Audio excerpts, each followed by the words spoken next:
greetings to all the followers of Eurovision Insider and Eurovision News. I'm Laura Thorn and I'm going to represent Luxembourg at this year's Eurovision Song Contest. I really want to thank you guys so much for the love and support.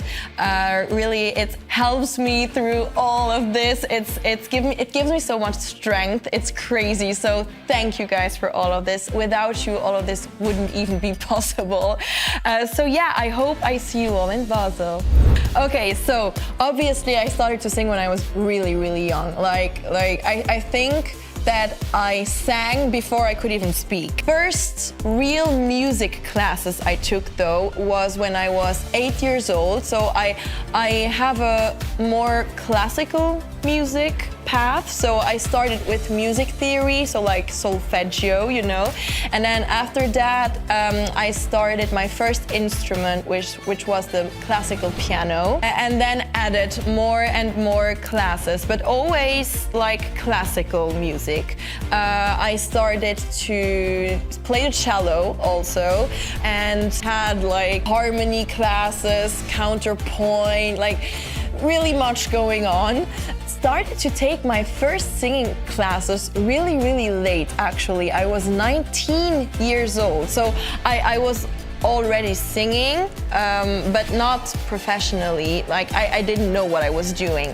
And I went to Namur in Belgium for my musical studies, and I saw a big sign on the door saying pop singing, so modern singing. So I went in, and the guy that represented the class really inspired me. So I was like, okay, I have to get in here. So I did the exams and everything, and I got in, although I never had any singing lessons, so this is crazy. And yeah, I now have a master's degree in modern singing, which is quite rare, I think. Like, not many people have those. So yeah. As you may know, I started to work this year. So I finished my studies last year, and I started to work as a teacher in the conservatory in September. So I really wanted to focus on that this year as I just started. So I really wanted to do good and to be completely focused on that. So I didn't want to have too much going on.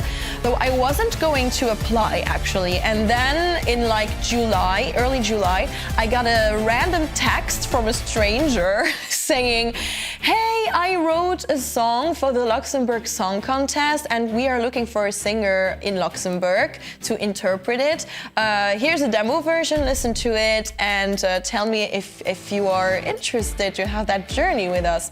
So I listened to the demo version and I obviously really liked it. And that link with France Gall, I was like, okay, this is just such a great idea. And then I thought, if you hear that song in the radio in 3 months and be like, wait, this should have been me, it's gonna be horrible. So I was like, okay, I have to say yes. This whole thing is just kind of coming to me. So I saw it like a sign, you know? And so yeah, I told them, okay, sure, I'm in, let's do it. So we sent the song in, and then I won the finals. That's crazy. Definitely didn't think that would happen. But yeah, it all started with that random text in July. I think most people would answer like, I was so happy, I was so excited. I was so confused actually at that moment. And I think you could see it because some people were like, you reacted in a really weird way, because I was like, thank you.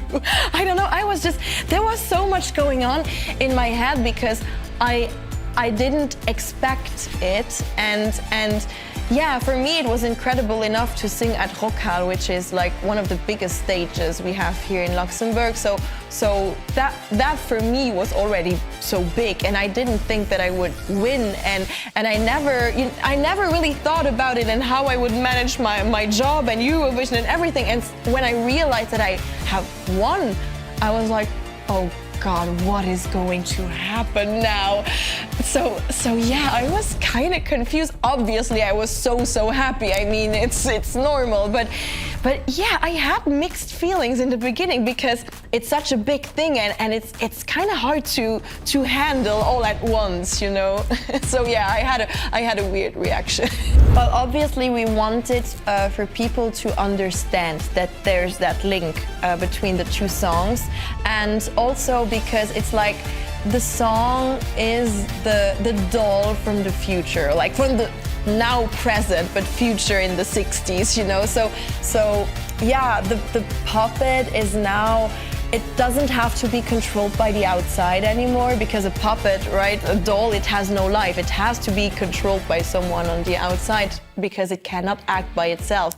And in my song, the puppet finally takes the power, and it can speak out, and it raises its voice, you know. So yeah, that's what's really interesting with the song, because it's an homage to the past, but at the same time it shows like society's evolution, you know. So we have those two bridges, one to the past and one to the present. So that's so cool. So obviously we had to change the choreography a little bit. I mean, the stage is completely different, so we cannot stay with the same performance. The stage, I don't know if you have seen the stage already. It is actually crazy with that catwalk, and so obviously you have to use all of those spaces, you know.